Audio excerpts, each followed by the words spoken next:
नमस्कार, cross chat podcast पे आपका स्वागत है। मेरा नाम लोकेंद्र है। अकबर इलाहाबादी का शेर है, खींचो ना कमानों को न तलवार निकालो, जब तोप मुकाबिल हो तो अखबार निकालो।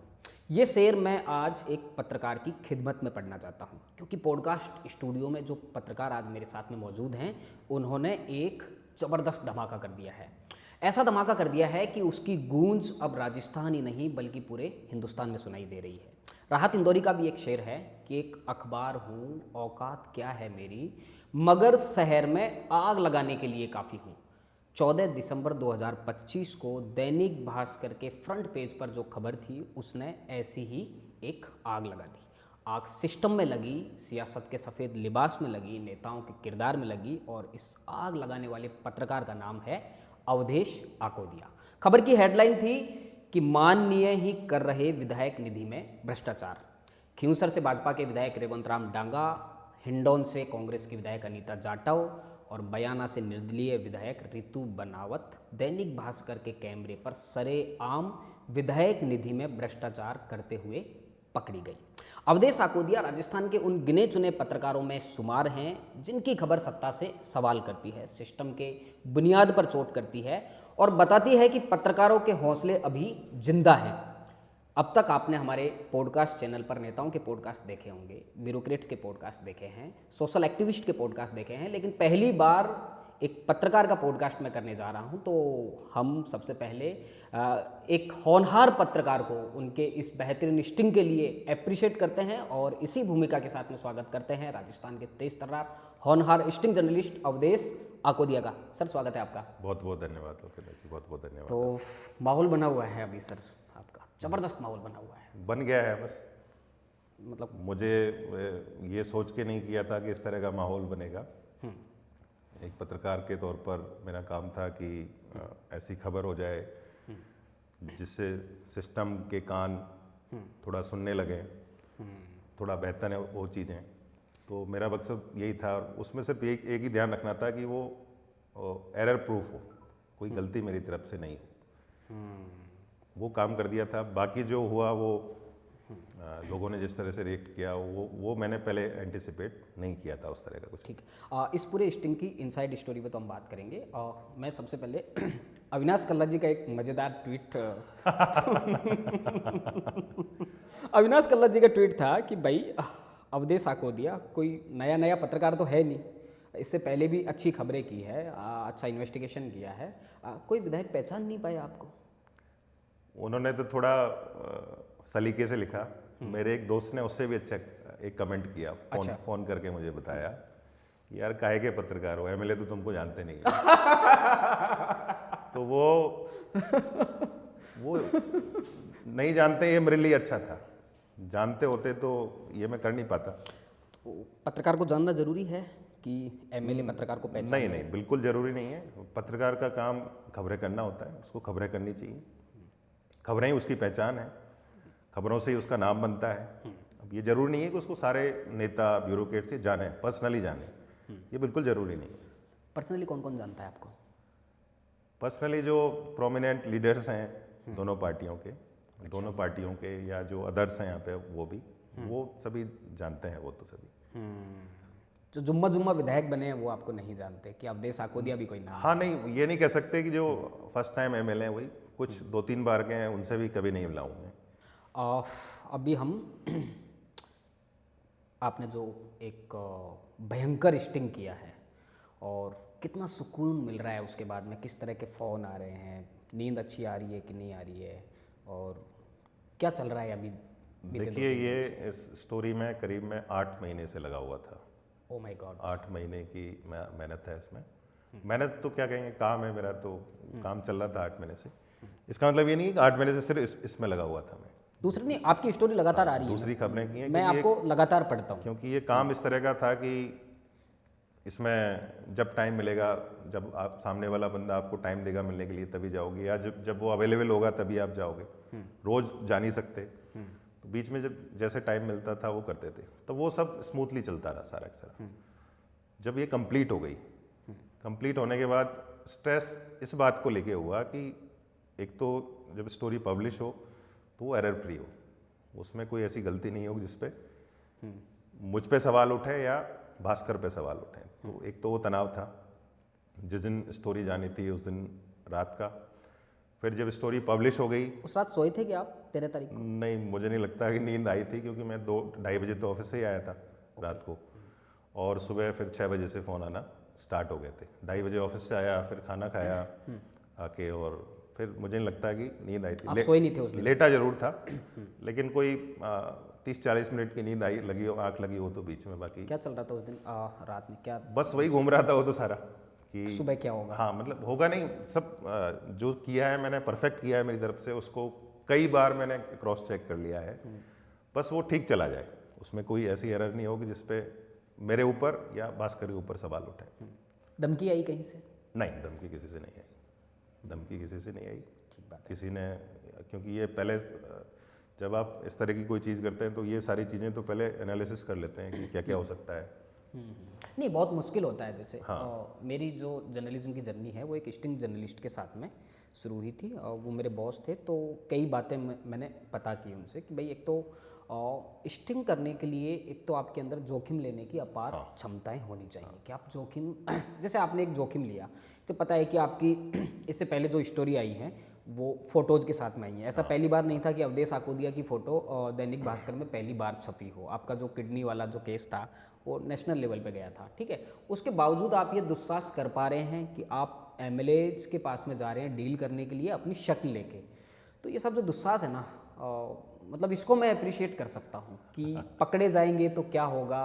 नहीं, expose इसमें हो गए। एक एडवांटेज मेरे को लगता है, आप भी उसको एंडोर्स करेंगे।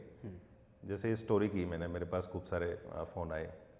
एक हमारे साथी हैं पुलकित भारद्वाज, है ना, मेरे दोस्त हैं। आपने देखे हैं, दोस्त हैं आपने तो मेरे अच्छे से बहुत देखा अच्छे होगा। दोस्त हैं। कि आपको लगता है मेरा और उनका चेहरा मिलता है? नहीं, नहीं मिलता है। पुलकित ने मुझे बताया कि 6-7 लोग मुझे बधाई दे चुके हैं, सर बहुत जोरदार स्टोरी किया। क्या आप बात कर रहे हो? हाँ, तो ये एक्चुअली दिक्कत जब आती है कि फ़ोटो में क्या है, जब तक आप फिजिकली आदमी से नहीं मिलते हैं आप उसको अच्छे से नहीं पहचान पाते हैं। आपको देख के लग सकता है यार वही लग रहे हैं देखने में, या तो कोई इस तरह की पर्सनालिटी है जैसे सेलिब्रिटी होती हैं, तो वो टीवी पे भी दिखते हैं, वो अखबार में भी दिखते हैं, तो उनको लोग पहचानते हैं फिर सब। ठीक है। अब मैं तो उस तरह का हूँ नहीं। अखबार में कभी किसी खबर में फ़ोटो छपा है, कोई फ़ोटो बाइलाइन छपी है, लेकिन यदि कोई मिला नहीं है मेरे से, और यदि उसने गौर से फ़ोटो नहीं देखा है, तो शायद वो नहीं पहचान इसका पाए। फ़ायदा मिलता है। तो दूसरे लोग, क्योंकि वो अलग दुनिया के लोग हैं, मैं डील भी अलग करने गया था, तो वो नहीं पहचान, मिला तो कभी नहीं था उनसे। ठीक बात है। चलिए अब आपके स्टिंग पे आते हैं। आपने कहा कि 8 महीने से आप इसमें प्लान में लगे हुए थे, तो कैसे शुरू हुआ और आपने ये सिलेक्शन कैसे किया कि इन विधायकों पे ये जो स्टिंग है आपको आजमाना है? ये पूरी कहानी थोड़ा सा आप हमारे दर्शकों को बताइए। देखिए, इसमें इसका प्लान जो कैसे किया आपने? इसमें स्टोरी का आइडिया तो बहुत सिंपल तरीके से था। ये बिल्कुल किसी से छिपा हुआ नहीं है। ये पब्लिक परसेप्शन है कि जो एमएलए फंड होता है, एमएलए लेड होता है, उसमें एमएलए कमीशन लेते हैं लगभग। ये ओपन सीक्रेट है ये। जी, मतलब आम लोगों की धारणा ये है। ये मुझे भी पता था, मुझे भी पता है, सबको पता लेकिन ये नहीं पता था कि कितना कमीशन लेते हैं। तो जब मैंने किया कि इस पर स्टोरी करनी चाहिए, मुझे किसी ने बताया कि 30% से भी ऊपर लेते हैं।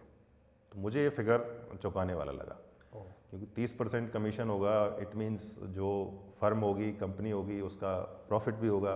मान लीजिए वो 20% है, तो आधा तो इसी में चला गया। काम 50% में होगा फिर ये यहाँ से आइडिया स्टार्ट हुआ।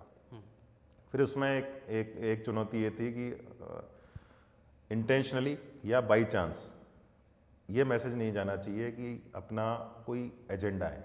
मान लीजिए आपने एक पार्टी के ही 4 एमएलए का कर दिया, तो अल्टीमेटली रीडर को भी लगेगा कि यार ये तो इस पार्टी को निपटा दिया मैंने। आप एजेंडा चला रहे हो। लगेगा वो। और पत्रकार सॉफ्ट कॉर्नर टारगेट रहते हैं। आपका इंटेंशन नहीं था, लेकिन आपको 4 बीजेपी के ही मिले या कांग्रेस के ही मिले, तो आप पे सवाल उठेंगे, उठने भी चाहिए। मैं उसके फेवर में उठने चाहिए। ठीक है। तो ये था कि इसमें जितने भी अपने राजस्थान में 2 पॉलिटिकल पार्टी हैं, बीजेपी, कांग्रेस और एक अदर्स, तो ये तीनों कवर हो जाए। उसमें संख्या ज़्यादा हो सकती है, 2-2 हो सकते हैं, 1-1 हो सकते हैं। तो ये दिमाग में क्लियर था पहले से। फिर उसके बाद स्टार्ट किया इसमें कि किन लोगों के पास जाया जाए।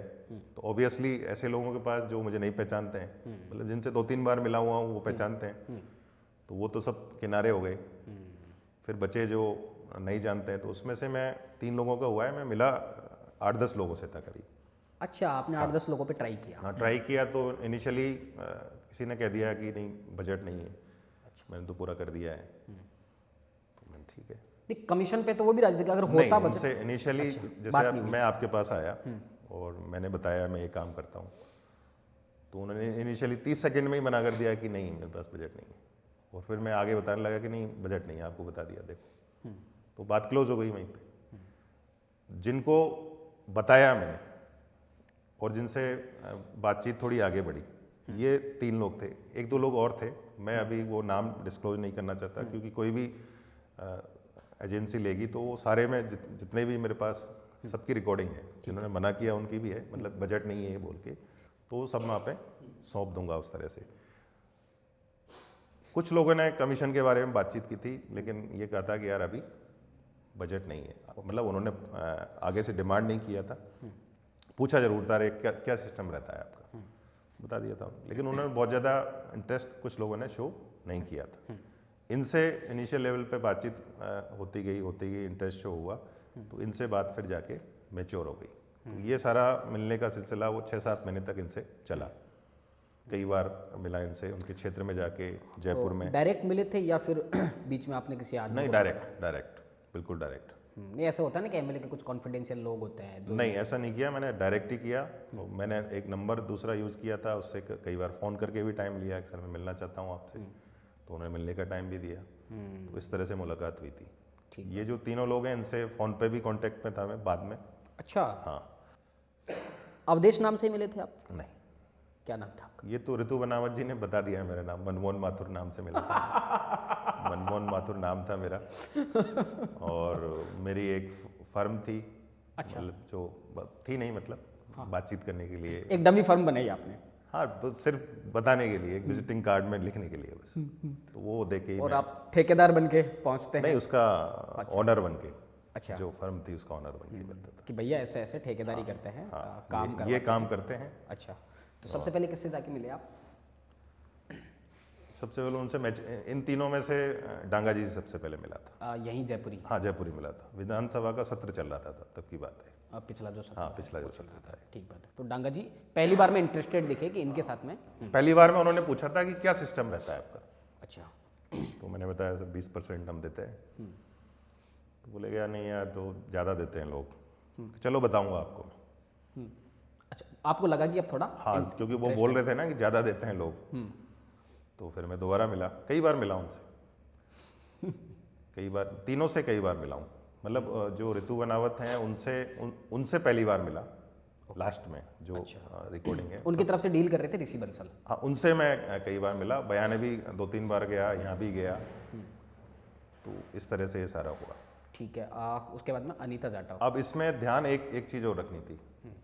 एमएलए जानते हैं, नहीं जाने आपको ये तो था ही, लेकिन एमएलए कोई इस तरह की शख्सियत नहीं है कि वो अकेले, जैसे हम अपन दोनों बैठे हुए इस तरह से बैठे रहते हैं। वो मजमा लगा रहता है उनके यहाँ लोग, और क्षेत्र में जाओगे तो और ज़्यादा लगा रहता है। और आप क्षेत्र में भी जाके मिले? हाँ, क्षेत्र में भी गया। तो वहाँ आपका कोई नॉन आदमी मिल जाए या कोई जर्नलिस्ट साथी मिल जाए, तो ये भी नज़र रखना था कि यार कौन कौन आ रहा है, बात कर रहे हैं अपन। तो पता लगे मैं मनमोहन माथुर बात कर रहा हूँ और दूर से कोई कहे हाँ अवधेश जी क्या हाल है आपके, क्या कैसे आए आप आज। तो ये भी ध्यान रखना था इस तरह का। ठीक बात है। उसके बाद में आगे बताइए, एक बार बात धीरे धीरे मैच्योर होती है। ठीक है। और उसके बाद में पार्ट उतना ही है जो आपने रिलीज किया है दैनिक भास्कर के? नहीं, बातचीत मेरी जितनी बार भी मिला हूँ वो सारी बातचीत रिकॉर्ड है पूरी की पूरी। अच्छा, तो आपने उसमें से कट कट करके जो हाँ, क्योंकि दर्शकों को दिखानी हाँ, चाहिए। हाँ, जो स्टोरी के का रेलिवेंट पार्ट है वो उसमें से कट, ऑब्वियसली, क्योंकि वो जो हम QR कोड लगा के अपलोड करते हैं वीडियो, उसकी भी एक साइज और टाइम की लिमिट है, तो वो पूरा नहीं कर सकते थे। तो काफ़ी सारी मीटिंग्स हैं, काफ़ी सारी बातचीत है, तो वो जब भी कोई भी एजेंसी मांगेगी उनको दे दिया जाएगा पूरा के पूरा। ठीक बात है। अच्छा, डांगा साहब का एक आरोप आया है इस पूरी स्टोरी पे कि एक तो है कि भाई उन्होंने आपने सुना होगा कि भाई मैंने रिश्वत वगैरह ऐसा कुछ नहीं लिया, कोई गिफ्ट जैसा कि भाई आप गिफ्ट ले लीजिए, और मैंने गिफ्ट के लिए भी मना कर दिया। और दूसरी बात है कि कोई चाय में कुछ मिला दिया और वो नहीं, चाय तो मैंने उनको पिलाई नहीं थी, उन्होंने मुझे पिलाई थी। उन्होंने मेरे सामने चाय भी नहीं पी थी, तो मैं कैसे मिला मेरे घर तो आए नहीं थे वो। चाय तो उन्होंने पिलाई थी मुझे।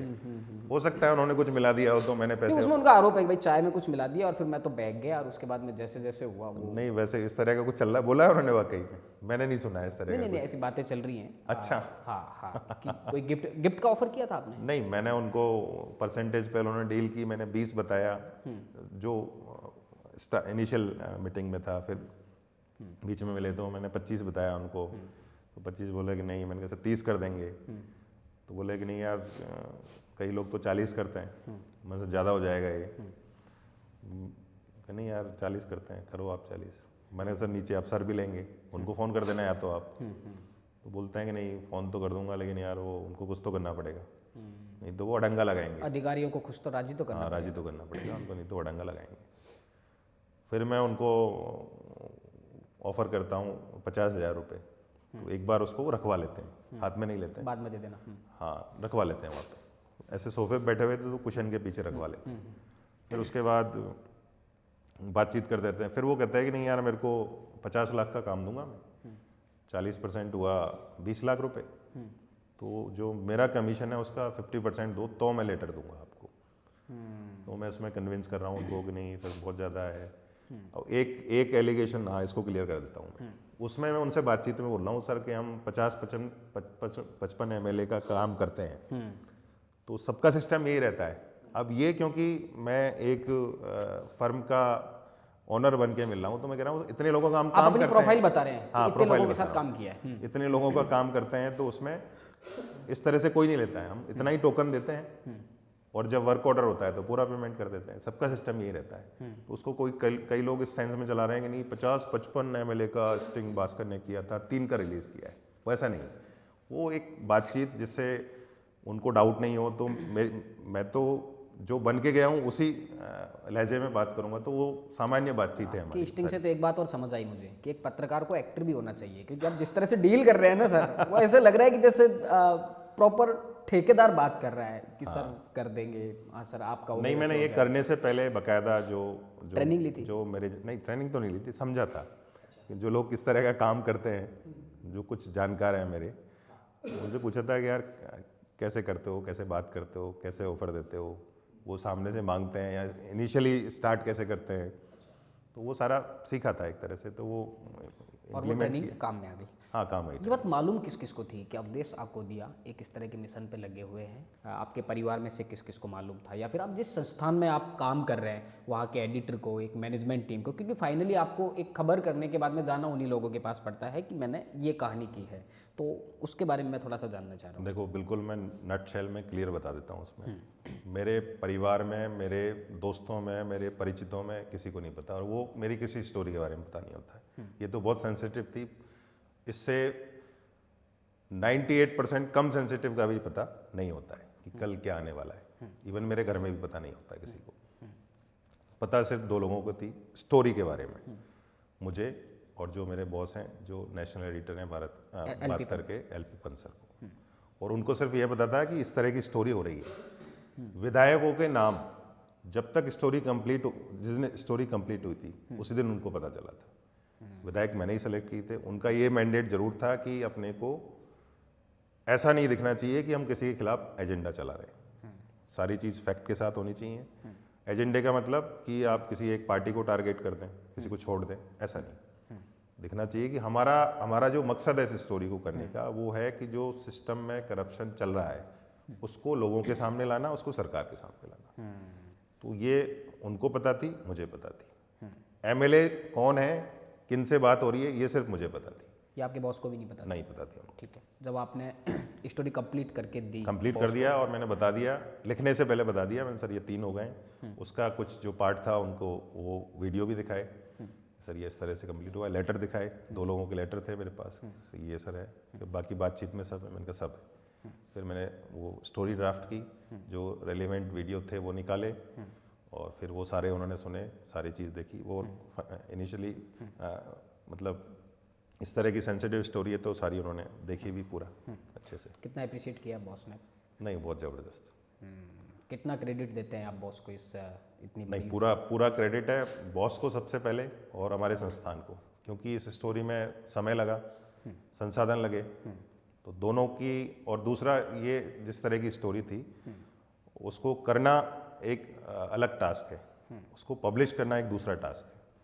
तो उसके लिए जो मैनेजमेंट है वो तैयार है, और इस तरह की फ्रीडम देना मुझे कि आप कितना ही टाइम लगे आप करो, उसमें जितना भी पैसा लगे, समय लगे, वो आप करो। तो ये पंसर नहीं बताया पूरा। स्टिंग जर्नलिज्म पे हम थोड़ी सी बात कर सकते हैं। अमेरिका जैसे देशों में तो स्टिंग जर्नलिज्म चलता है। कुछ देश हैं यूरोप में जहाँ स्टिंग जर्नलिज्म इलीगल माना जाता है, वहाँ नहीं किया जाता। स्वीडन, नीदरलैंड हो गया, शायद यहाँ वहाँ पे करप्शन नहीं होगा, या फिर जो भी एंगल रहे होंगे। मैं स्टिंग जर्नलिज्म का जो एक नेगेटिव फैक्टर जो मानता हूँ, पॉजिटिव फैक्टर खूब सारे हो सकते हैं, लेकिन एक नेगेटिव फैक्टर जो मैं सोचता हूँ सर, स्टिंग में क्या होता है ना कि आप एक गोल फिक्स करते हो कि हम इस आदमी का स्टिंग कर रहे हैं और इसको इस जगह पे गोल करना है इसको। जैसे मान लीजिए कि आपने डांगा जी का प्लान किया, आपने रितु बनावत का प्लान किया, या फिर आपने अनीता जाटव का प्लान किया, तो आपका एक हिट गोल क्या है कि आपको उन्हें फंसाना है, बेसिकली रिश्वत लेते हुए फंसाना है, या फिर आपको ये बताना है कि कमीशन ये लोग ले रहे हैं। तो ये आपका एक प्राइमरी गोल हो गया। अब सर मान लीजिए कि आप किसी एमएलए का स्टिंग करने के लिए गए, आपके दिमाग में वही गोल फिक्स है कि अगर ऐसा होगा तो हम ऐसा दिखाएंगे। लेकिन मान लीजिए सर कि अगर उसका दूसरा पक्ष निकल के आ रहा है, कोई एमएलए आपको ये कह रहा है कि नहीं मैं तो कमीशन लेता ही नहीं हूँ, और उसे आप नहीं दिखा रहे हैं, तो ये एक मैं नेगेटिव फैक्टर मानता हूँ, क्योंकि आप जैसा करने के लिए गए हैं वैसा आपको नहीं मिला। अब आपका काम क्या है सर? दिखाना है।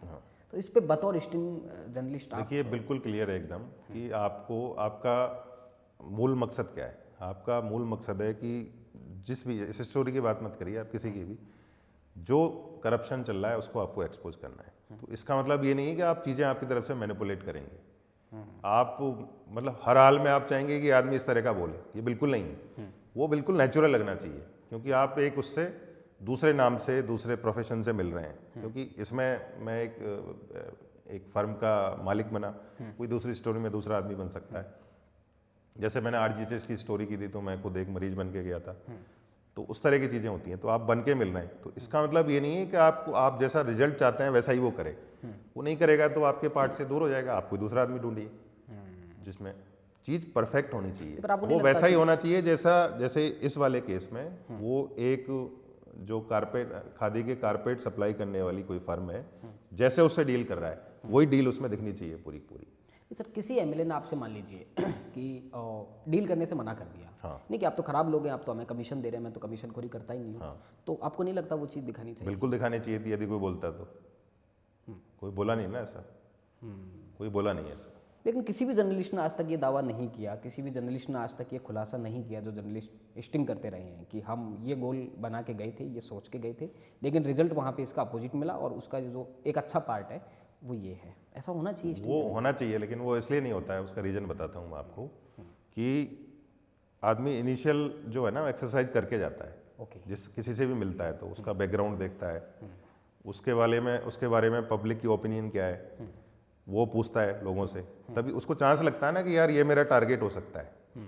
उसको संभावनाएं दिखती हैं तो ही जाता है वहाँ पर, वो ऐसे रैंडमली नहीं जाता है। तो मैं भी पता करके गया था, जिनसे भी मिला, तो थोड़ा फीडबैक मेरे पास था, उस फीडबैक के बेस पे मैं गया। अब वहाँ पे उस तरह की चीज़ जो आप कह रहे हैं कि कोई बिल्कुल मना कर देता, या मैं तो ये भी सोच के गया था कि यार मैं किसी से इस तरह की बात करता और वगैरह, कैसे आ गया, बैठो पुलिस बुलाता हूँ, मतलब ये सोच के गया था, कोई कर सकता है ऐसा, लेकिन हुआ नहीं। किसी ने ये भी नहीं कहा कि नहीं आप ये कैसे करते हो यार, ये तो कमीशन बाजी, ये थोड़ा ना चलता है ऐसे कोई, ये तुम इतना कमीशन बांट दोगे तो माल कैसे आएगा। हाँ, एक एमएलए ने मेरे से क्वेरीज की थी, खूब क्वेरीज ये की थी कि यार क्या सप्लाई करोगे आप, सैंपल लेके आए हो? मैंने कहा सर सैंपल तो नहीं लाया। तो क्या यार सैंपल लेके आओ पहले, तब बात करेंगे। तो ये अच्छा सवाल लगा उनका, लेकिन इसका मतलब ये नहीं है कि वो डील नहीं करना चाहते थे, वो सैंपल देखना चाहते थे एक बार। हाँ, कम से कम इतने फेयर तो थे कि भाई प्रोडक्ट तो देखना चाह रहे हैं। प्रोडक्ट तो देखो ना, आप क्या सप्लाई करोगे। वो कह रहे थे यार वो उसमें दिखाते कुछ हैं, फिर वहाँ सप्लाई अलग करते हैं, हमारी बदनामी होती है। और एक इंटरेस्टिंग बात बताता हूँ आपको, दोनों ने जिन्होंने लेटर दिया मुझे, रितु बनावत ने मुझे लेटर नहीं दिया, हमने खबर में भी लिखा है। दोनों ने ये बात कई बार कही है कि यार माल ठीक भेजना, हमारी बदनामी होगी वरना। वो आपने वीडियो में नहीं दिखाया। अब वो अलग चीज़ है ना, उसमें वो ये चिंता बराबर जाहिर कर रहे हैं। माल सही भेजना। हाँ, माल ठीक भेजना, सही नहीं, ठीक भेजना, ओके। नहीं तो हमारी बदनामी होगी इससे। तो ये चिंता तो उनको है कि अपन इतना कमीशन खा रहे हैं तो अल्टीमेटली माल घटिया आएगा, लेकिन इतना घटिया नहीं आना चाहिए कि देखते ही पता लग जाए कि ये घटिया है। वाह। नहीं तो गालियाँ किसको पड़ेंगी? उनको ही पड़ेंगी। रितु बनावत का फोन है आपके पास? स्टिंग नहीं, फ़ोन मेरा किसी के पास डांगा जी का? नहीं, किसी का भी नहीं, अनीता जाटव का भी नहीं है? तीनों में से किसी का नहीं है मेरे पास। आपकी फोटो नहीं बोलेंगे अब? वो तो नहीं बोलेंगे कम से कम। नहीं, देखिए, मेरा उनसे कोई व्यक्तिगत वो नहीं है, नहीं होता है, होना बिल्कुल भी नहीं है व्यक्तिगत, और मैं उनका बुरा भी नहीं चाहता हूँ। अपना जो मकसद था खबर करने का, वो जो सिस्टम में करप्शन चल रहा है उसको एक्सपोज करने का था। मेरी उनसे सहानुभूति है बिल्कुल। मैं ये नहीं कह रहा कि वो करप्ट लोग हैं। किस बात की सहानुभूति? देखिए, आप कोई भी पॉलिटिशियन होता है, उसके लिए जो इमेज है वो बहुत इंपॉर्टेंट होती है। कितनी? तो उस पर तो डेंट लगता ही है ना। वो डेंट लगता है तो सुधरता नहीं है कभी फिर। तो इस बात की तो आदमी, देखिए, इसमें कोई डाउट नहीं है कि वो जो कर रहे थे वो उसको आप किनारे कर दीजिए। इसमें कोई डाउट नहीं है कि वो बहुत मेहनत करके एमएलए बने। 200 लोग ही तो बनते हैं राजस्थान में से, तो मेहनत तो उन्होंने की है। तो इतनी मेहनत के बाद इतना बड़ा डेंट लग जाए, पॉलिटिशियन बनना है ना, आसान बात नहीं होती। हाँ, नहीं होती है। आपको 24 घंटे करेक्टर में रहना पड़ता है। आप तो बोल रहे हैं कि आप तो 2.5 घंटे ऑफिस बैठते हैं। हम 4-4, 5-5 दिन में ये स्टूडियो खोलते हैं जब शूट करना होता है। बाकी दिन घर बैठे रहते हैं। पॉलिटिशियंस के साथ में इतनी दिक्कतें होती हैं कि उसको हमेशा एक एक्टर के करेक्टर में रहना पड़ता है, लोगों से मिलना पड़ता है, रिस्पॉन्सिबिलिटीज़ होती हैं। गोविंद वल्लभ पंत का एक एग्जांपल मेरे को याद आ रहा है कि उनके किसी एमएलए को आरोप लग गए थे, गलत तरह की धाराएं लग गई थी और अपोजिशन विरोध करा। तो गोविंद वल्लभ पंत ने कहा कि जो नेता बनने की जो यात्रा है ना, वो बहुत आसान नहीं होती है। मैं सिर्फ आरोपों के आधार पर किसी एक नेता का करियर खत्म कर दूं, उसे मौका पूरा दिया जाना चाहिए। आपको क्या लगता है कि रेवंत राम डांगा, रितु बनावत और अनीता जाटव, और किस तरह से इनको मौका दिया जाना चाहिए कि क्या होना चाहिए अब आगे? नहीं, मौका तो जो प्रोसीजर है अपना, जैसे जो सरकार ने 2 चीज़ें की हैं। एक सरकार ने, एक विधानसभा अध्यक्ष ने, सरकार ने एक कमेटी बनाई है जो 15 दिन में अपनी रिपोर्ट देगी। तो ये हो सकता है वो मेरे से जो एविडेंस है वो भी लें। और दूसरा, जो विधानसभा की समिति है वो तो उनको बुलाएगी बाकायदा अपना पक्ष रखने के लिए। वो तो बुलाती है सबको। जैसे जो बागीदौरा के एमएलए हैं उनको बुलाया गया था, तो वो तो पूरा पक्ष रखने का मौका देगी। क्योंकि आप देखिए कि मैंने खबर के अगले पार्ट में 2 जो अफसर हैं उनका भी किया था। उनको इमीडिएटली अगले दिन उनको सस्पेंड कर दिया दोनों। तो वैसा इनके साथ नहीं है, ये प्रिविलेज उनको है। पार्टी के एक्शन लेती है अलग बात है। एक तो निर्दलीय हैं 2, एक कांग्रेस एक बीजेपी के हैं, तो पार्टी ने उनको नोटिस दिए हैं दोनों को। उसमें भी उनसे पूछा है कि आप बताइए, स्पष्टीकरण दीजिए। तो उनको मौका पूरा है। उनको लगता है कि हमने गलत नहीं किया है, वो प्रूव कर देते हैं जिन लोगों के सामने करता है। अब उनको देखना है। मेरा काम यहाँ तक था, बाकी आगे अब सिस्टम का काम है, चाहे वो विधानसभा है, चाहे वो सरकार है या कोई एजेंसी है। लगता है आपको कार्रवाई होगी इस पर कुछ? मेरे हिसाब से होनी चाहिए, क्योंकि ये इस तरह का इतना वॉल्यूम में कमीशन लेना, भाई मेरे से डील की तो डील पहले भी की होगी। ये तो प्रोसेस क्या क्या है, मतलब ऐसे मामले में क्या क्या कार्रवाई होनी चाहिए अगर आपने इस पे इसमें देखिए, क्योंकि ये करप्शन का मामला है तो एंटी करप्शन में केस दर्ज होना चाहिए। तो उनका इन्वेस्टिगेशन करने का अपना एक तरीका है। दूसरा, विधानसभा के पास मामला है तो उसमें यदि प्रूव हो जाता है कि इनका आचरण जो एक विधायक का, एक विधानसभा के सदस्य का होना चाहिए वैसा नहीं है, तो सदस्यता समाप्त हो सकती है। देश में हुई है पहले इस तरह की। अब वो सरकार के ऊपर है। मैंने ये सोच के स्टोरी नहीं की है कि इस लेवल की कार्रवाई इस पर होनी चाहिए। मैंने एक जो फैक्ट है वो सामने, आपने एक सच्चाई दिखाई है कि हमारी सियासत में ये चल रहा है। हमारे नेता, हमारे जो जनप्रतिनिधि हैं, और राजेंद्र राठौड़ ने एक आर्टिकल लिखा है कि भाई 4 चावल के दाने में से अगर एक खराब है तो वही वाली बात है। कहने का मतलब आपने एक तस्वीर पेश की है हमारी सियासत की, लेकिन दिक्कत ये हो गई है सर कि आपने सरकार का जो 2 साल वाला जो इवेंट था ना, सरकार पूरी होने का, वो खराब कर दिया है। नहीं, ऐसा नहीं है। देखिए, ना तो इंटेंशन, सीएम साहब का स्टेटमेंट आ गया था 2 घंटे बाद ही। नहीं तो वो तो अच्छा बोला था उन्होंने। अच्छा, आप अप्रिशिएट करते हैं हाँ कि बिल्कुल अप्रिशिएट करते हैं, और सरकार ने जो इनिशिएटिव लिए तुरंत उनको भी अप्रिशिएट करते हैं कि देखिए, क्योंकि ये सिर्फ सरकार का मामला नहीं है, ना ही सत्ताधारी दल का मामला है। इसमें कांग्रेस का विधायक है, इसमें बीजेपी की विधायक है, इसमें निर्दलीय है। तो ये तो किसी पार्टी लाइन से, और जितने मेरे एमएलए नॉन हैं उन सब ने अप्रिशिएट किया है। सिर्फ एक जो हमारे दोस्त भी हैं अच्छे, उन्होंने सिर्फ इतना कहा कि यार आपने हमारी कम्युनिटी को बदनाम कर दिया, हमको लोग है नाम किसी का लेना ठीक नहीं है इस तरह से, क्योंकि जो ऑफ द रिकॉर्ड बातचीत है उसको ऑफ द रिकॉर्ड ही रहने दिया जाए कि आपने हमारे लोगों की बदनाम किया। लेकिन वो भी ये कर रहे थे कि ये अच्छा किया आपने, गलत कर रहे थे लोग, ठीक है, नहीं होना चाहिए। अब सर दो आरोप हैं आपके ऊपर, आपके संस्थान के ऊपर। और रितु बनावत का एक हमारे पत्रकार साथी ने इंटरव्यू किया है, और उसमें पत्रकार जो जर्नलिस्ट हैं उन्होंने क्रॉस क्वेश्चन किया है कि क्या इस पूरी साजिश के पीछे कोई बड़ा चेहरा है, और उसको रितु बनावत एक्सेप्ट करती हैं कि यकीनन हो सकता है और मुझे फंसाया गया है। ये उनकी तरफ से पक्ष है। दूसरा एक जो आरोप है वो एक इन्फ्लुएंसर है जो खुद को वकील कहते हैं कि दैनिक भास्कर ने 50-55 एमएलए के ऊपर ये सब कुछ ट्राई किया है, बाकी सबसे सेटिंग कर ली है। दूसरे वाले पे पहले मैं आ जाता हूँ, ठीक है। इसका मैंने बीच में आपको छोटा जवाब दे दिया था। उन्होंने एक मेरी 2 सेकंड की एक क्लिप लगाई है जिसमें बोल रहा हूँ कि 50-55 एमएलए के साथ, तो वो रेवंत राम डागा से बातचीत के दौरान है। उसमें मैं उनको बहुत सहज भाव से बता रहा हूँ कि सर 50-55 एमएलए के साथ हम काम करते हैं, उनमें सब में यही सिस्टम रहता है कि हम इतना टोकन देते हैं, लेटर ले लेते हैं, बाकी पेमेंट हमारा वर्क ऑर्डर के टाइम पे होता है। तो ये उनसे बातचीत कर रहा हूँ, इसके बेस पे ये करना। और जो ये कह रहे हैं वो उनको 3 महीने का समय देता हूँ मैं, एक एमएलए का स्टिंग करके बता दें। मुझे 3 एमएलए का करने में 7 से 8 महीने लग गए।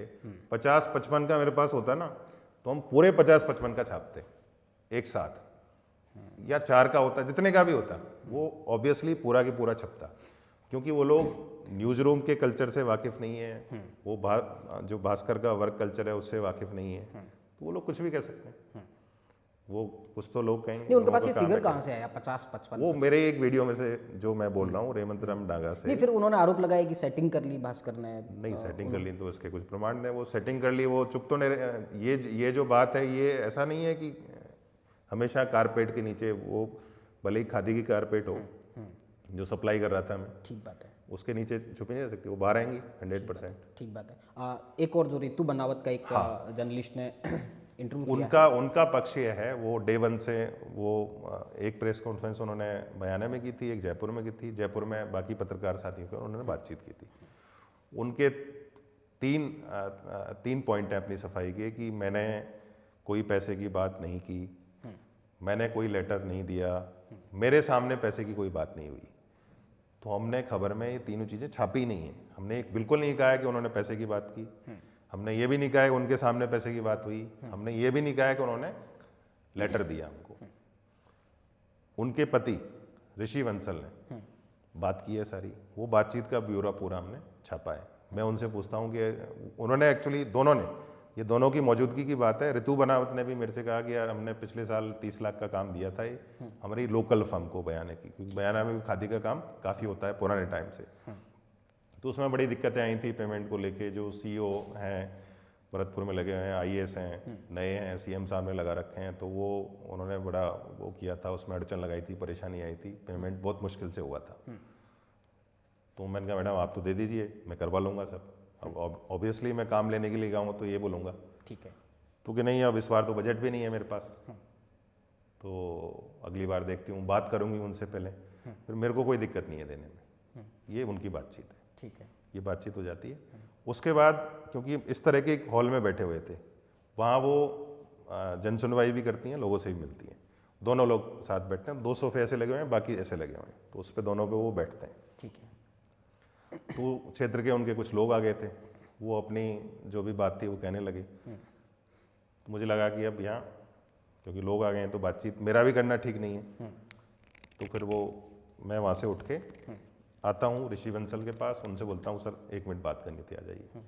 तो मैं उनको एक्चुअली बाहर ले जाना चाह रहा था, उनका नहीं इधर आइए अंदर। एक जैसे हॉल अंदर था ऐसे ही बाहर की तरफ था ऐसे, उसमें वो मैं एक मुड्डा रखा होता है उस पर बैठ जाता हूँ, वो एक बेड होता है उस पर बैठ जाते हैं, आमने सामने बैठ के हमारी करीब 15 मिनट बात हुई है वहाँ पे। तो मैं उनसे इनिशियली एक सवाल पूछता हूँ कि वो आपने जो पिछली बार काम दिया था उसका क्या सिस्टम था। अच्छा। तो कि यार वो तो आप काम करते हो, आपको पता ही है। मैंने सर फिर भी बताइए आप क्या सिस्टम था। नहीं आपको आप बताइए क्या सिस्टम रहता है। मैंने सर हम तो 30 से 35% के बीच में देते हैं। अब चूंकि आप पहली बार जुड़ेंगे तो हम 40% तक दे सकते हैं, लेकिन ये पहली बार ही मिलेगा, और वो भी तब मिलेगा जब आप हर साल काम देने का कमिटमेंट करो। तो ठीक है। तो हम 40% तक दे सकते हैं। हाँ नहीं यही रहता है सिस्टम। ठीक है। फिर वो बुलाते हैं सचिन नाम के एक व्यक्ति को, जो अब ऋतु बनावत कह रही है कि वो हमारे स्टाफ में ही है। उनसे पूछते हैं कि यार अपना कितना बजट बाकी है, वो सारी चीज़ पूछते हैं। तो वो एक फिगर बताते हैं 40 लाख का। फिर वो कहते हैं कि यार 40 लाख का है तो आप देख लो। मैंने सर मैं सीईओ से बात कर लेता हूँ, जो बातचीत रिकॉर्डिंग में नहीं है वो सुनाता हूँ आपको।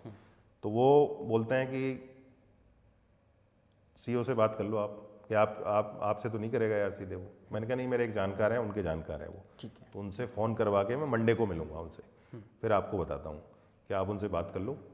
और वो एक बात और कहते हैं बीच में, क्योंकि वहाँ लोग आ गए थे, जब आके बैठे थे तो बीच में कहते हैं कि यार मैं आपसे इसलिए कह रहा था अंदर कि आप यहाँ गलत आ गए, यहाँ ठीक से बात नहीं हो सकती, आपको जयपुर ही मिलना चाहिए था, क्योंकि यहाँ तो भीड़ आती रहती है। फिर 40% पे एग्री करते हैं, 40 लाख का फिगर बताते हैं, फिर बोलते हैं कि आप बात कर लो। फिर मैं कहता हूँ मंडे को फ़ोन करा के मिलूंगा उनसे, फिर मैं बातचीत करता हूँ, फिर वो एग्री करते हैं कि चलो आप बात करके मुझे बता देना, मैं ये 40 वाला है जो कर दूंगा, अभी नहीं कर रहा हूँ किसी को। ठीक है। फिर मैं उनको 50,000 रुपये टोकन देता हूँ, रखता हूँ, उनके हाथ में नहीं देता हूँ, रखता हूँ बेड पे, वो बैठे होते हैं वहाँ पे। तो कह रहे हैं नहीं यार इसको रहने दो, अभी इसकी कोई ज़रूरत नहीं है, जब आपका काम होगा तब ले लेंगे। अब आप बताइए डील हुई या नहीं हुई। मैंने अपनी तरफ से ऑफर नहीं दिया, उन्होंने पूछा कि आपका क्या सिस्टम रहता है। मैं अपनी तरफ से बोलता कि हम 40% देते हैं, हम 30 देते हैं। मैंने उनसे पूछा कि पिछली बार जिसको दिया उसका क्या सिस्टम था। उन्होंने कहा आपको पता ही रहता है, आप तो इसी बिजनेस में हो, बताओ। आप कर रहे हो कि आप तो इतने पीढ़ियों से कर रहे हो काम, ये काम धंधे वाले आदमी हो। तो वो तो आपको पता ही है, आपको क्या बताऊं मैं, मातृ साहब आपका क्या रहता है बताओ आप। तो ऐसे थोड़ी होता है मातृ साहब, ये नहीं कहा। तो उसमें है, उसमें बातचीत में जो पिछला काम है उसके बारे में ऋतु बनावत, जो रिकॉर्डिंग में नहीं है, उसके बारे में काफ़ी सारी चीज़ें और बोल रही है जो क्योंकि न्यूज़ से रिलेवेंट नहीं थी। सर मज़ेदार सवाल ये है जी, इस पूरे 7-8 महीने के दौरान आप विधायकों से इस तरह से डील कर रहे थे, एक बार के लिए भी ऐसा कोई ख्याल आया क्या कि पत्रकारिता छोड़ के यही काम कर लेते हैं ठेकेदारी वाला? नहीं देखो ये पैसा तो ठीक है इसमें। इसमें एक्चुअली क्या है बताता हूँ मैं आपको। एक मेरे परिचित थे, मतलब दोस्त नहीं थे मेरे, मैं उनको जानता था काफ़ी टाइम से। वो एक काम काफ़ी सालों से कर रहे थे। अच्छा। और उनकी लास्ट ईयर डेथ हो गई। ओके। और शायद वो होते तो मैं ये स्टोरी तो कर सकता था, लेकिन ये वाला काम लेके नहीं मिलता। फिर मैं इस काम को बहुत बेहतर ढंग से इसलिए जानता था कि मैं उनको जानता था, वो ये काम करते थे। और वो कई सारे MLAs का मुझे लेटर भी दिखाया करते थे, उसमें कई दिग्गज नाम भी हैं, वो मैं बताना नहीं चाहता क्योंकि मेरे पास वो अब नहीं है डॉक्यूमेंट, इसलिए। वो बहुत सालों से करते थे। सरकार यदि ये इंक्वायरी करा ले कि इस अमुक नाम के व्यक्ति ने अब तक कितना काम किया है, तो बहुत बड़ा वॉल्यूम निकलेगा और बहुत सारे लोग निकलेंगे। तो उनसे जानकारी। अब सर क्या है ना, आपके स्टिंग से एक नुकसान और हो गया। क्या? और मतलब काम तो 30% पे हो रहा था, आपने 10% रेट बढ़ा दी। नहीं मैंने देखिए सुनिए आप, 30 पे हो रहा था, मैं तो 20 से स्टार्ट हुआ था डांगा जी के पास। ओके। मैं अनीता जाटव के यहाँ भी 20 से स्टार्ट हुआ था। अब वो तैयार नहीं हुए, वो 30 पे भी तैयार नहीं हुए। ये पर प्रूफ 40% हो गया ना। हाँ 40 हो अब गया। तो कहेंगे कि वो आपको दिया था वाला स्टिंग देखा था, तुम हमको 20-25 में 20 क्यों मैनेज, दे रहे हो? 20 में भाई 40 लेके आइए, देखो इससे एक काम यदि अच्छा हो जाए। मैं सरकार का कहीं भी पार्ट होता या सरकार मेरी बात सुनती किसी भी तरह से, तो एक सजेशन, मतलब पूरी केवल सरकार नहीं, इसमें विपक्ष भी साथ दे उसका, पूरी विधानसभा में ये हो कि ये जो MLA लेड का पैसा है ना, इसको बांटने का तरीका सुधारा जाए। ये सारे काम किस तरह के हैं। अब मैं कंपनी वाला था, कंपनी वाला बन के गया, वो जो लेटर देते थे वो CEO जिला परिषद के नाम है, वो उनको उनको पहुंचाना चाहिए, मेल करना चाहिए। मुझे बाई हैंड दे दिया, मुझे काम कैसे मिलेगा ये सवाल है बड़ा। ओके। ये काम है पूरा, आप लेटर लेके चले गए उस अधिकारी के पास, इट मीन्स आपने विधायक साहब को मैनेज कर लिया है, बाकी सिस्टम अपने आप नीचे मैनेज हो जाता है। ये नहीं होना चाहिए।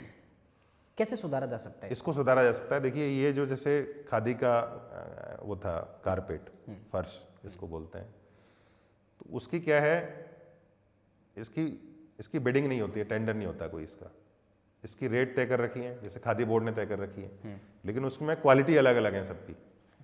अब इसकी एक 12 बाई 15 के कारपेट की रेट, जिस पे एमएलए, कई सारे एमएलए कई साल से काम दे रहे हैं, उसकी रेट है 25,000 रुपये, और जो एक्चुअल में सप्लाई होता है वो है 7,500 का।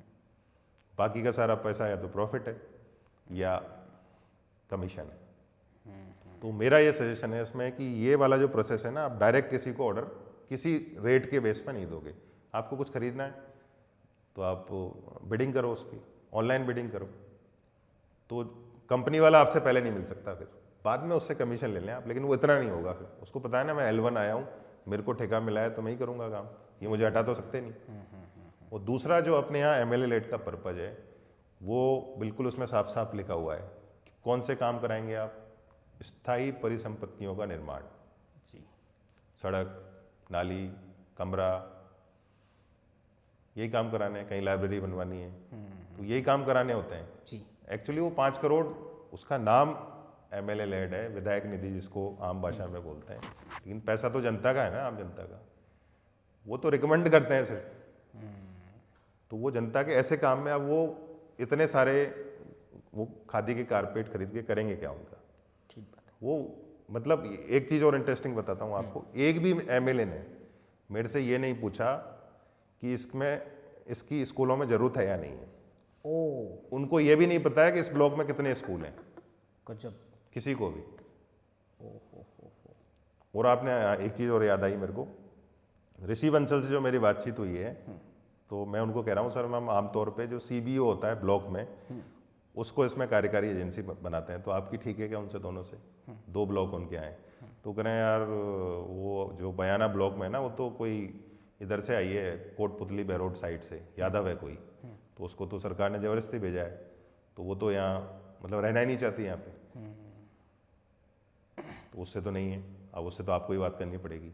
मैंने कहा सर सीबीओ की जगह हम डीओ को बना दें तो सीधा, तो बोले कि यार वो भी बात करनी पड़ेगी, आप बात कर लो ना उससे। मैंने कहा मैं कल आप नहीं मिले थे तो मैं वहीं गया था मिलने उनसे, तो मैंने कहा वो तो बात ही नहीं कर रहे। यार उनसे बात तो आपको ही करनी पड़ेगी। उनसे किया आपने बात? हाँ, नहीं उनसे नहीं की बात। ठीक बात है। चस्का कैसे लगा आपको स्टिंग जर्नलिज्म करने का? कैसे मन किया? देखिए, मैं इस प्रोफेशन में आया तरुण तेजपाल को देख के। वाह। किसी टाइम सर भौकाल था उस आदमी का। तो उनको देख के आया, यार मैं अपनी पसंद से आया हूँ इसमें, मतलब किसी ने भेजा नहीं है मेरे को घेर के, अपनी पसंद से आया हूँ। तो वो पसंद है बस इस तरह का काम करना, अपना चुपचाप रह के शांत रह के काम करो। तहलका चल नहीं पाया उसके बाद? हाँ, वो अलग कहानी है उसकी। अब हर इंडिविजुअल के 2001 साथ का बीजेपी के राष्ट्रीय अध्यक्ष को ट्रैप करना, और वो एक अलग दौर था। अलग दौर था बिल्कुल। चित्रा सुब्रमण्यम के बारे में पढ़ा है आपने? हाँ, बिल्कुल पढ़ा। अरुण शौरी, कुलदीप नैयर, सब ये सब लीजेंड्स हैं सारे। स्टिंग जर्नलिज्म के एक बहुत बड़े नेता हैं, और नेता के साथ में बहुत बड़े बुद्धिजीवी हैं, एस पन्नीर सेल्वम। AIDMK के नेता हैं। स्टिंग जर्नलिज्म पे उन्होंने बहुत लिखा है। द हिंदू में उनके कई आर्टिकल हैं, और एक कोट है उनका स्टिंग जर्नलिज्म को लेके कि स्टिंग पत्रकारिता खोजी पत्रकारिता का एक आलसी स्वरूप है।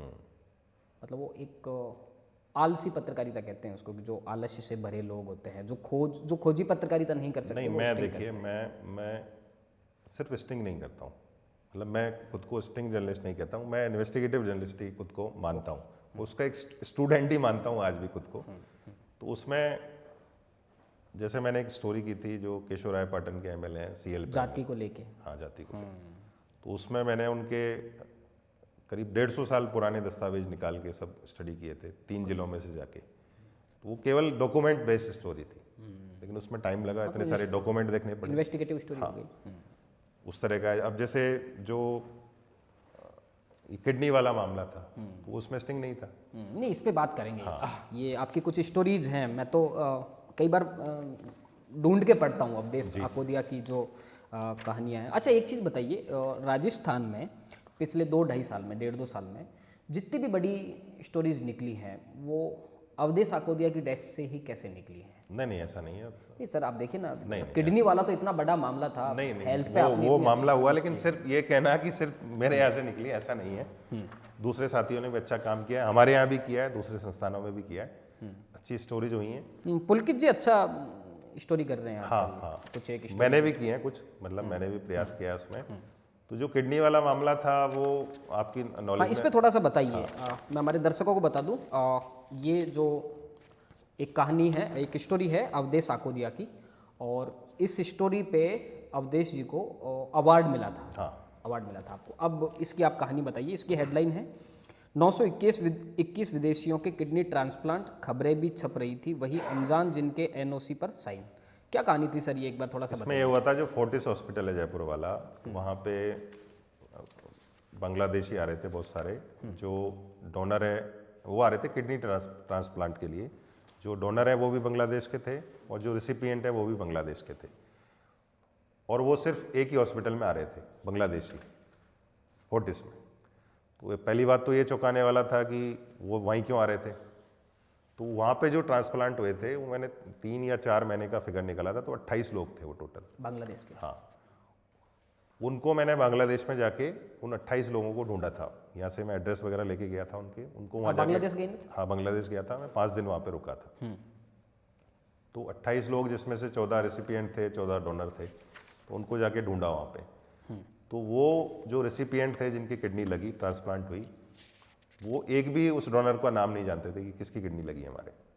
मतलब यहाँ पे ऑर्गन ट्रेडिंग हुई। अपने यहाँ जो किडनी ट्रांसप्लांट के लिए जो एक्ट बना हुआ है उसमें है कि आपका कोई जो नियर रिलेटिव होगा वही आपको डोनेट कर सकता है। मतलब आप किसी से खरीद नहीं सकते पैसा लेके, वो क्राइम है शादी के चक्कर में। हाँ, तो वहाँ पे वो सब लोगों की, जो गरीब लोग थे उनकी किडनियाँ खरीद के जो पैसे वाले लोग थे उनको ट्रांसप्लांट की गई, और ये काम जयपुर में किया गया। ये सारा के सारा तो वो काफ़ी बड़ा मामला था, अलग टाइप का मामला था। बांग्लादेश जाके करना, वहाँ पे लोगों को ढूंढना। वहाँ क्या चुनौतियाँ थी बांग्लादेश में आपके सामने? वहाँ पे देखिए, एक तो सबसे बड़ी तो मेरे लिए बिल्कुल ही अननोन जगह, लैंग्वेज की दिक्कत। लैंग्वेज सीखी आपने? नहीं सीखी नहीं। वहाँ पे एक जो मैंने ड्राइवर हायर किया वो मल्टीलिंगुअल था, उस तरह से उसको आती थी चीज़ें, तो वो सारी चीज़ें की वहाँ पे। दूसरा, वहाँ पे ये इशू था, किसी को डाउट हो गया, क्योंकि मैं टूरिस्ट वीज़ा पे वहाँ पे गया था और मैं वहाँ पे हॉस्पिटल का एम्प्लॉय बन के गया था। Fortis hospital? हाँ। ये कैसे पॉसिबल हुआ? नहीं क्योंकि वो मिलूंगा कैसे उनसे। मैंने कहा वहाँ से आया हूँ, वहाँ पे कुछ दिक्कत हो गई है, एफआईआर हो गई है, तो हो सकता है कि आपके पास भी कोई इंक्वायरी करने आए, तो आपको पता होना चाहिए कि आपका डोनर कौन था। ये सारी चीज़ें इसमें चैलेंज थे सारे के सारे। तो उनको ढूंढना, फिर उनसे मिलना, फिर उनसे चीज़ निकलवाना, क्योंकि जो रिसिपिएंट थे सारे पैसे वाले लोग थे, वो ये एडमिट करने को तैयार नहीं कि हम जयपुर गए थे कभी। वो मानने को ही तैयार नहीं। तो उस तरह के चैलेंज इसमें ज़्यादा थे। फिर वहाँ पे मैं 2 एजेंट से भी मिला जो जयपुर में करीब 300 लोगों को भेज चुके थे यहाँ पर। तो उनसे मिला मैं, गुजरात के एक हॉस्पिटल का रिप्रेजेंटेटिव बन के। उनसे डील की 2 लोगों से कि हमारा हॉस्पिटल है, आप वहाँ पे भी भेजिए। तो उन्होंने बताया हम जयपुर में भेजते हैं, हम गुड़गांव में भेजते हैं, हम कलकत्ता भेजते हैं। वो सारा फिगर दिया उन्होंने। फिर मिला मैं ऐसे 5 लोगों से जो गरीब लोग थे, जो अपनी किडनी बेचने को तैयार थे, हिंदुस्तान आने के लिए भी तैयार थे। हाँ, यहाँ आने के लिए तैयार थे, और आप तो पैसा दे दीजिए। वो बेच पूरा रैकेट चल रहा था। ये पूरा एजेंट रैकेट उसमें था, काम कर जिसमें रहे थे। वहाँ भी एजेंट थे, यहाँ भी एजेंट थे, यहाँ हॉस्पिटल इन्वॉल्व थे। वो पूरा का पूरा ऑर्गन ट्रेडिंग का खेल उसमें चल रहा था। उसके बाद से फोर्टिस का जो ट्रांसप्लांट का लाइसेंस वो सस्पेंड है, अभी तक सस्पेंड है वो। काफ़ी एक्शन उस पर हुआ था। कर कैसे लेते हैं? मतलब दूसरे देश में जाना, पहचान छुपा के जाना, दूसरे नाम से जाना, एक हॉस्पिटल का एम्प्लॉय बन के जाना, और कितनी जोखिम है। मान लीजिए कि पकड़े गए, मैं तो देखिए जोखिम का, यदि जोखिम को काउंट करें तो ये वाली जो स्टोरी है एमएलएज वाली, इससे भी ज़्यादा जोखिम बांग्लादेश में था। बांग्लादेश में था, क्योंकि एक अशांत देश। यहाँ तो मुझे कोई पहचान भी लेता तो क्या करता। ज़्यादा ज़्यादा पकड़ के मारपीट कर सकता था, इससे ज़्यादा कुछ नहीं करता। लेकिन मेरा ही शहर, मेरा ही स्टेट था।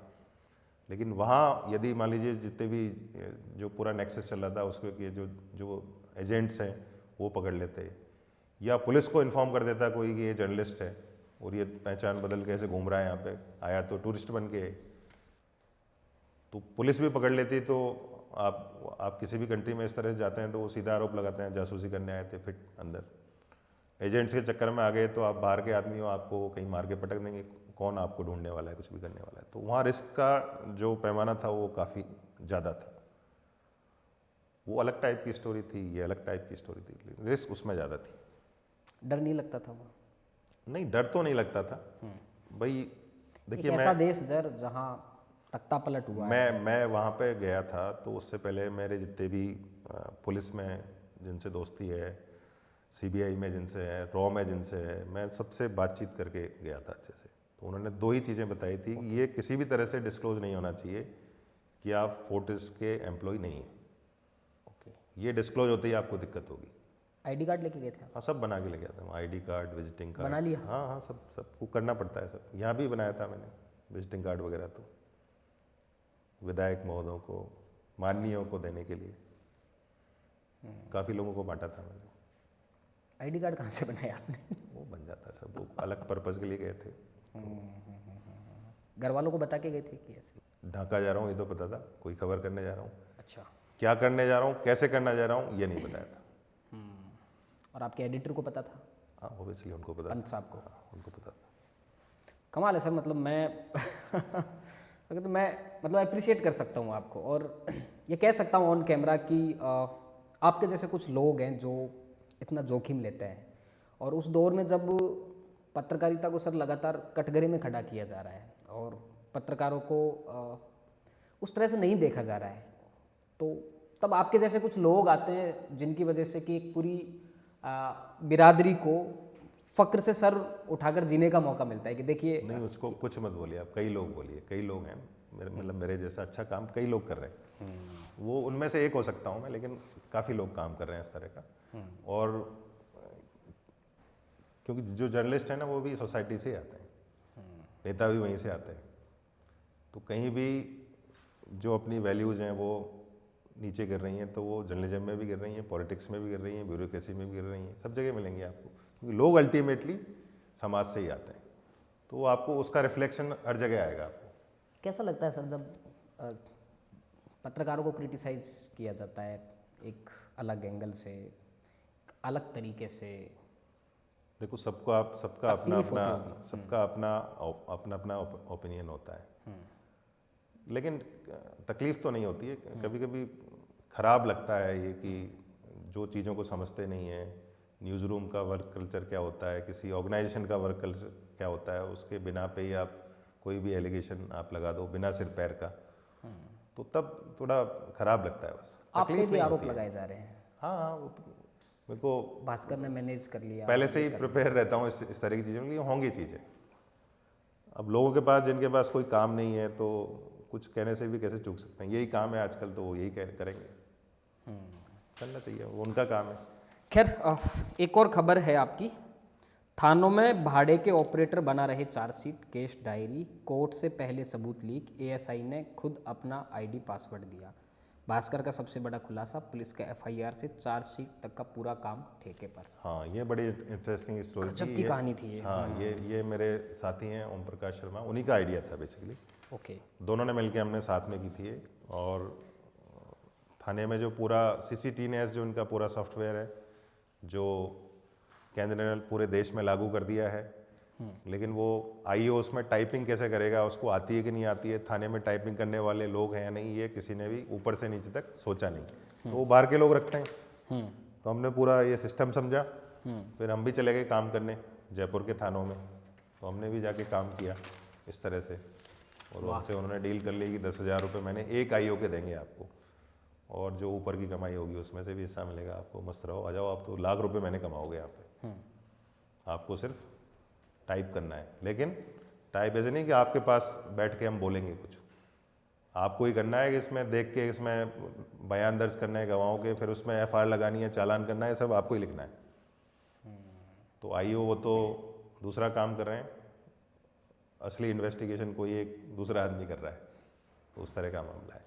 और ये पुलिस में जो ऊपर के लोग हैं उन सबको पता था कैसा हो रहा है, ये उनके लिए नया मामला नहीं था। इस खबर का असर हुआ? हाँ हुआ है, कुछ चीज़ों में अब चीज़ों को ठीक किया उस तरह से।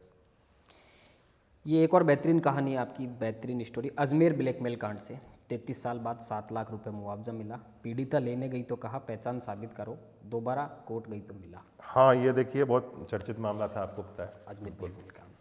उसमें जिस तरह का न्याय हुआ ये भी पता है आपको। उनको क्योंकि वो एंटाइटल हैं उसके मुआवजे के लिए, वो भी उनको नहीं मिला था, वो भी कोर्ट के आदेश के बाद उनको मिला। अब उसके बाद वो क्या कर रहे हैं कि जबकि कोर्ट के ऑर्डर में लिखा हुआ था ये कि पुलिस को खुद सरकार को खुद जाके देना है, पुलिस वाले क्या कर रहे हैं, उनके घर जा रहे हैं, उनको नोटिस दे रहे हैं आप आइए वहाँ पे। तो कितना आप उनको प्रताड़ित करेंगे, उस लेवल को मुझे लगा कि ये बहुत ह्यूमन एंगल की खबर है, तो लोगों को पता होनी चाहिए। लेकिन इन सब का जो कुल जमा है वो है वर्ल्ड प्रेस फ्रीडम डे पर Bhaskar journalist of the year award की घोषणा और राजस्थान में इंटरनेशनल किडनी रैकेट का पर्दाफाश। 14 अप्रैल 2024 के अंक में ऑर्गन ट्रांसप्लांट के नाम पर फर्जीवाड़ा बताया। बांग्लादेश के लोगों को लालच देकर किडनी खरीदी जा रही थी। बांग्लादेश के 3 डोनर्स और रैकेट से जुड़े लोगों को भरोसे में लेकर बात की। खुलासे पर स्वास्थ्य विभाग को एफआईआर करवानी पड़ी। एसआईटी जांच भी लागू होगी और अवधेश आकोदिया को इस पर अवार्ड मिलता है। हाँ ये जो हमारा ग्रुप इंटरनल हर साल वर्ल्ड प्रेस फ्रीडम डे पर देता है, ये पिछले 2 साल से मुझे मिल रहा है। 24-25। हाँ 24-25 का। ठीक बात है। क्या क्या इसके पैरामीटर होते हैं सर? के देवेंद्र भटनागर को मिला, आकाश भदौरिया को मिला। इसमें क्या कैटेगरीज बना रखी हैं अलग अलग, तो ये इन्वेस्टिगेशन वाली कैटेगरी में मुझे मिला था। इसमें ब्रेकिंग की भी है, अलग अलग कैटेगरी, एक्सक्लूसिव की है, उस तरह की कैटेगरीज हैं इसमें। तो इन्वेस्टिगेशन वाला जो है वो पिछले 2 साल से मुझे मिल रहा है इसमें। 26 वाला भी आपको मिलेगा। अब ये संस्थान जाने सारा जाने वो। और कौन कौन से अवार्ड मिले हैं आपको? एक वो लोकमत ग्रुप देता है, वो मिला था। एक हमारे साथी थे मनोज माथुर जो जी के एडिटर थे यहाँ पे, उनकी फैमिली ने एक वो बना के स्टार्ट किया है, वो पहला ही अवार्ड था अभी, वो मिला था। बाकी बस काम करते रहते हैं, वही अवार्ड है अपने लिए। खैर अब खूब सारे मुद्दों पे बात हो गई है और भास्कर का जो न्यूज़ रूम कल्चर है, क्योंकि अब आप लगातार वहाँ से एक के बाद एक विस्फोट कर रहे हैं, इतनी अच्छी रिपोर्ट्स निकाल के लेके आ रहे हैं, और कितना असरदार होता है वहाँ का न्यूज़ रूम का जो कल्चर है। एक जो कहते हैं कि मीडिया संस्थानों पर कॉरपोरेट कल्चर अब हावी हो गया है, तो उसमें आप भास्कर को कहाँ देखते हैं? देखिए भास्कर दूसरे जो संस्थान है उनसे कई मुकाबलों में अलग है। एक तरह से वो अलग ऐसे है कि पूरा टॉप लेवल का मैनेजमेंट, हमारे एमडी और हमारे एडिटर जो मेरे बॉस हैं, वो नेशनल एडिटर भी हैं ग्रुप के, और एलपी पंत सर, मैं उन्हीं के साथ, उन्हीं को मेरी रिपोर्टिंग है, उन्हीं के साथ मैं काम करता हूँ।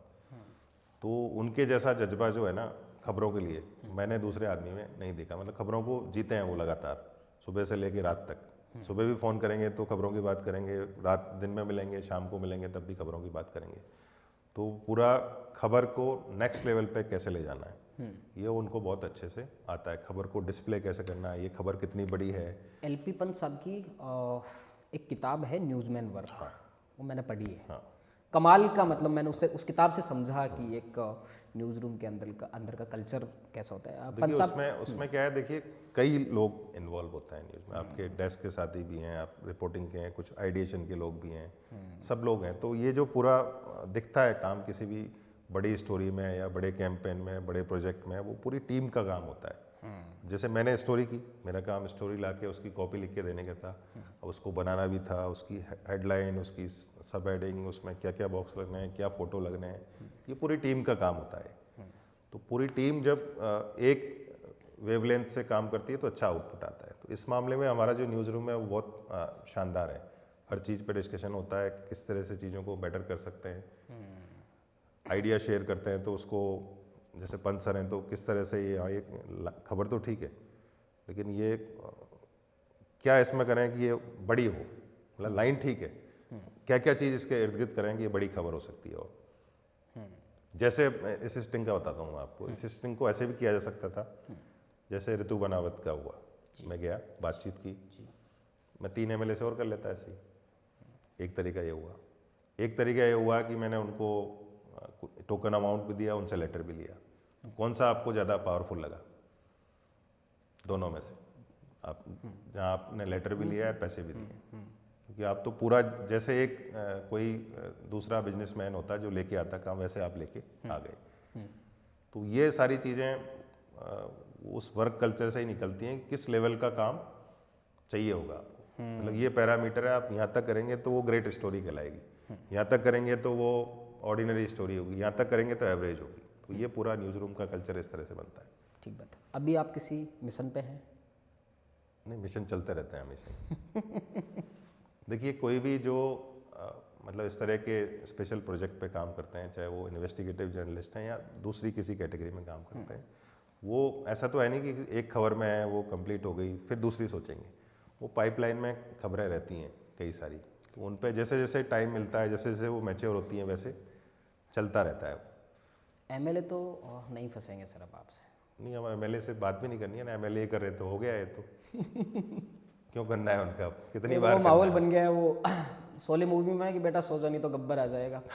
MLA क्वार्टर्स में तो यही माहौल बना हुआ है, अवधेश साकोदिया आ लेकिन आप जाएगा। देखिएगा, आप अच्छा एक काम करते हैं, 3 महीने बाद अपन रैंडमली 10 MLAs के पास चलते हैं दोनों, ठीक है, फिर देखते हैं कितने लोग पहचानते हैं।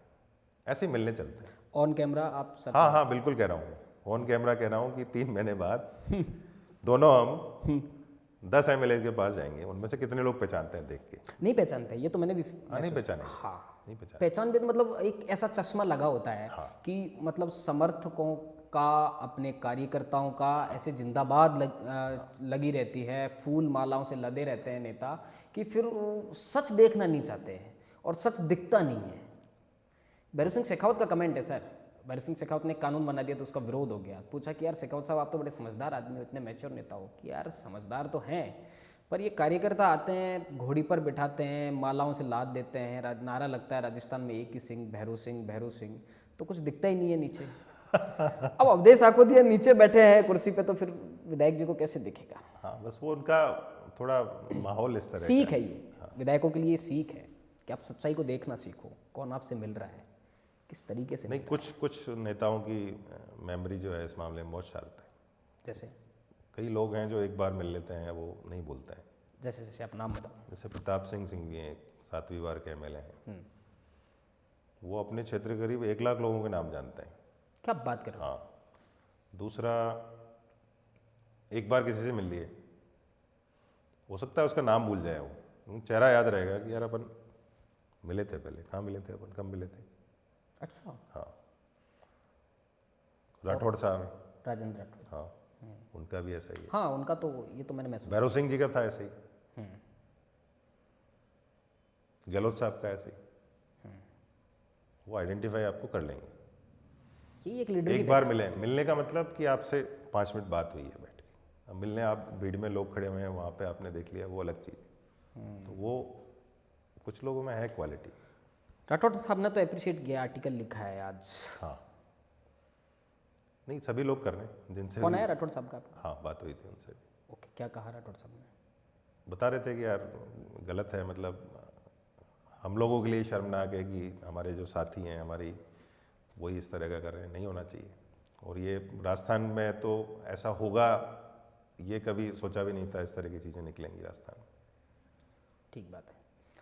तो और कोई बात जो आप साझा करना चाहते हैं? नहीं, आपने वो बुलाया, बात रखने का मौका दिया, हालांकि मैं बहुत कम यकीन करता हूँ उसमें कि मुझे लगता है कि ये नुकसान आपका मैंने कर दिया है, अब लोग आपको पहचानने लग जाएंगे, क्योंकि आपका सिर्फ फोटो देखा था, हाँ, कैमरे पे इस तरह से नहीं देखा था अवधेश साकोदिया को। नहीं, लेकिन वो 3 महीने बाद वाला प्रयोग करेंगे तो वो वो करना है इस बार। तो माना जाएगा कि आपका काम सफल हुआ है, नहीं हुआ इस मामले में।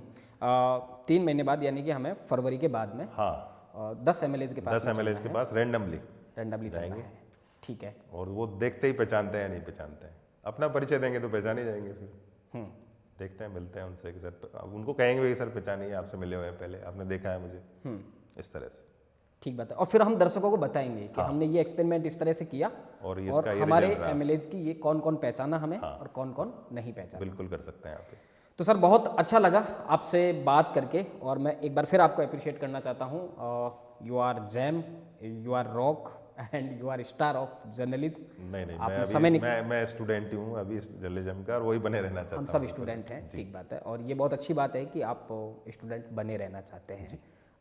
मेरा भी एक आर्टिकल है दैनिक भास्कर के मैगजीन में, सदा छात्र रहो। आर्टिकल की टैगलाइन है, हाँ बिल्कुल सही है, यही रहना चाहिए। तो उसकी जो टैगलाइन है वो सदा छात्र रहो। वो जिस फील्ड में आदमी है वो उसमें छात्र ही रहे हमेशा वो।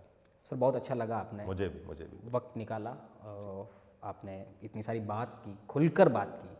तो ये अवधेश आकोदिया थे, हाल के दिनों में राजस्थान के सबसे चर्चित पत्रकार, जिन्होंने एक बेहतरीन स्टिंग किया है। आप सबने वो खबर पढ़ी होगी, आपने वो खबर देखी होगी।